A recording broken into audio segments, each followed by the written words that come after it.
Hello everyone, Surbhi this side. Welcome you in another video of Surbhi's learning platform.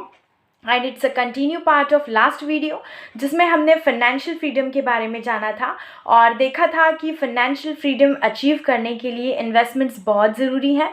तो आज हम इस video में देखेंगे कि कहाँ इन्वेस्ट करके हम एक अच्छा रिटर्न जनरेट कर सकते हैं। सो विदाउट एनी डिले शुरू करते हैं। Now the biggest question is कि where to invest money, means कहाँ पैसा इन्वेस्ट करें for the good returns. So इस क्वेश्चन का आंसर करने से पहले मैं आपको कहना चाहूँगी कि ऑफ कोर्स इन्वेस्टमेंट्स के लिए बहुत सारे ऑप्शंस अवेलेबल हैं और मोस्टली तो आप सब जानते भी हैं, just like real estate, stock market, commodities, bonds, derivatives, forex, PPF, MF and so on. But first of all आपको ये डिसाइड करना है कि which one is more suitable for you.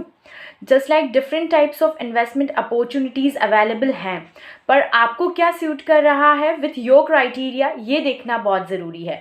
सो ये सारी बात समझने के लिए कुछ पॉइंट्स को मैं आपको बताना चाहूँगी, जिसको चेकआउट करके आप ये देख पाएंगे कि कौन सा इन्वेस्टमेंट प्लान आपके लिए बेटर है और एक आइडियल सिचुएशन क्या होती है फॉर द इन्वेस्टमेंट्स और what aspects we have to check out before investing.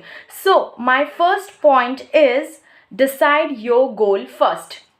Now goal decide करने का मतलब है कि आपका मेन मोटिव क्या है इन्वेस्टमेंट्स का, ये पता हो। लाइक आप अभी 20s या 30s की एज में हैं तो आप रिटायरमेंट प्लानिंग के हिसाब से इन्वेस्ट करना चाहते हैं, या फिर आप बच्चों के एजुकेशन पर्पस के लिए इन्वेस्ट करना चाहते हैं, या फिर आपका और कोई गोल है related to travel purpose and so on. So ये सब हमें देखना है कि आपका मेन मोटिव क्या है, तभी तो डिसाइड हम कर पाएंगे कि हमें शॉर्ट टर्म बेसिस पर इन्वेस्ट करना है या लॉन्ग टर्म बेसिस पर। अगर हमारे पास कोई स्पेसिफिक गोल नहीं होगा तो फिर हम इस तरह से प्लानिंग भी नहीं कर पाएंगे, हमारी स्ट्रेटजीज़ भी फिर वैसी नहीं होगी। इसलिए पहले तो आपको ये डिसाइड करना है कि आप कितने टाइमिंग के लिए अपने इन्वेस्टमेंट्स को होल्ड करना चाहते हैं। लाइक अब शॉर्ट टर्म और लॉन्ग टर्म की एज सच तो कोई स्पेसिफिक डेफिनेशन नहीं है। लाइक इनकम टैक्स के पॉइंट ऑफ व्यू से देखें तो एक short term means less than 1 year and long term means more than 1 year, but ऐसा स्पेसिफाइड नहीं है कि यही शॉर्ट टर्म और लॉन्ग टर्म की डेफिनेशन है। इन बहुत से केसेस में 5 ईयर तक का इन्वेस्टमेंट शॉर्ट टर्म में आता है और 5 year to 30 year something is long term में कवर होता है। So there is no any specified definition to describe it, but you have to choose it according to your criteria. Right now the first of all आपने decide किया कि आपका investment गोल क्या होगा, आपको इन्वेस्टमेंट क्यों करना है और कितने टेन्योर के लिए करना है। देन फिर हम आएंगे सेकेंड पॉइंट पर, and the second point is return. Return, that means how much return you expect with your investments. So let's say if I asked you that how much return you expect with your investments for 1 year period, so आप कह सकते हैं कि we want double amount, right. Like आपने 1 lakh invest किया है, then you want कि मुझे तो 2 लाख रुपीज़ चाहिए अगले 1 साल के लिए, डबल हो जाना चाहिए मेरा amount. So it's not the ideal return. Actually सबसे पहले तो आपको ये पता होना चाहिए कि एक फाइनेंशियल लिटरेट पर्सन कभी भी एब्सोल्यूट नंबर में बात नहीं करता। फाइनेंशियल लिटरेट पर्सन हमेशा परसेंटाइल बेसिस में ही बात करेगा। मीन्स कि जैसे मैंने आपको कहा कि आप क्या रिटर्न एक्सपेक्ट करते हो, तो you have to say it in percentage form, not in figures, right. Now आपने कहा I want to double my returns, means 100% return चाहिए मुझे जल्दी से जल्दी, जिसमें मेरा पैसा डबल हो जाए। So you need to compare your return with the different source of investments, right. अब अगर जैसे आज मैं आपसे सेफेस्ट इन्वेस्टमेंट अगर आप चाहते हैं और चाहते हैं कि बहुत कम रिस्क वाला इन्वेस्टमेंट प्लान मुझे लेना है, सो इन दैट केस आप गवर्नमेंट पॉलिसीज़ में इन्वेस्ट कर सकते हैं। मैं आपको सजेस्ट करूँगी कि आप फिर अगर आपको सेफेस्ट ही इन्वेस्ट करना है देन बॉन्ड्स हो गया, PPF, NSC that is national saving certificates, और भी ऐसी बहुत सारी स्कीम्स हैं जिसमें आप मोर देन एफडी रिटर्न आपको मिलेगा।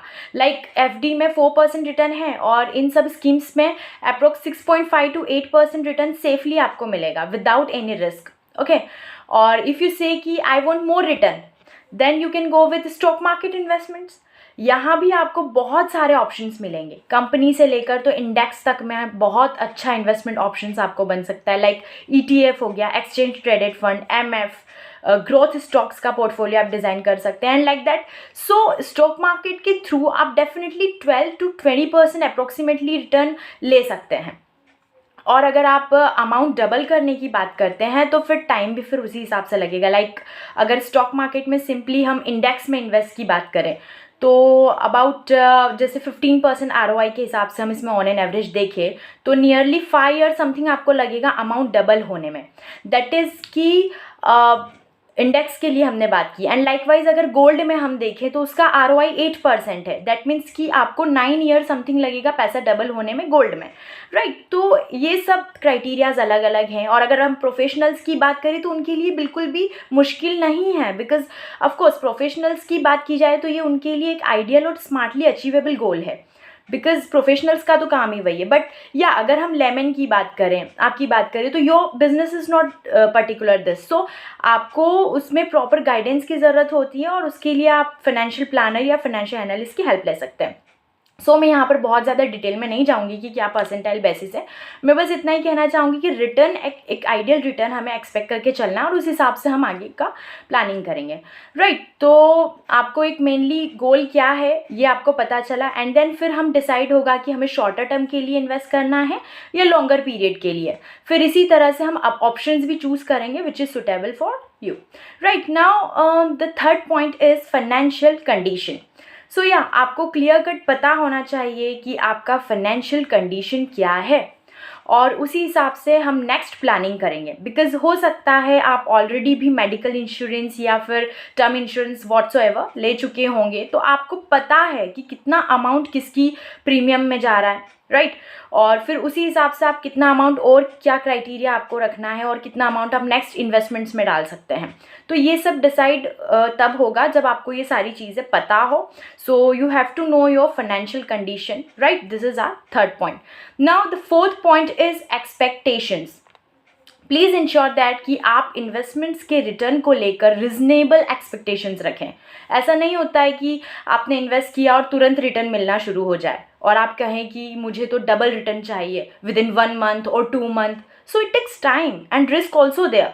सो और वैसे भी देखो, एक फाइनेंशियली लिटरेट पर्सन हमेशा रियलिस्टिक एक्सपेक्टेशंस रखता है as compared with the financial illiterate person. So आपको परसेंटाइल बेसिस में आपके रिटर्न डिसाइड करते हुए देखना है कि इन्वेस्टमेंट्स कहाँ किया जाए, राइट. एंड फॉर दैट आप फाइनेंशियल एनालिस्ट और फाइनेंशियल प्लानर की हेल्प ले ही सकते हैं, लाइक मी. सो या आज हमने देखा कि इन्वेस्टमेंट्स करने से पहले कुछ पॉइंट्स को गो थ्रू करना बहुत ज़रूरी है. And that is first point is decide your goal for investments, and the second point is return. That means how much return we have to expect with our investments. And third one is financial condition. That means हमें पूरी तरह से पता होना चाहिए कि what's our financial condition regards to the next projects of investments. And the final and the fourth point is expectations. That means आपको realistic और रिजनेबल एक्सपेक्टेशंस रखना है आपके इन्वेस्टमेंट से, because you are not the professional of that. So please take guidance if you need with professionals with financial analyst and planner. So आज के लिए इतना ही. मिलते हैं हम नेक्स्ट वीडियो में with the next topic. Till then, stay happy and healthy. Be an avid learner with me.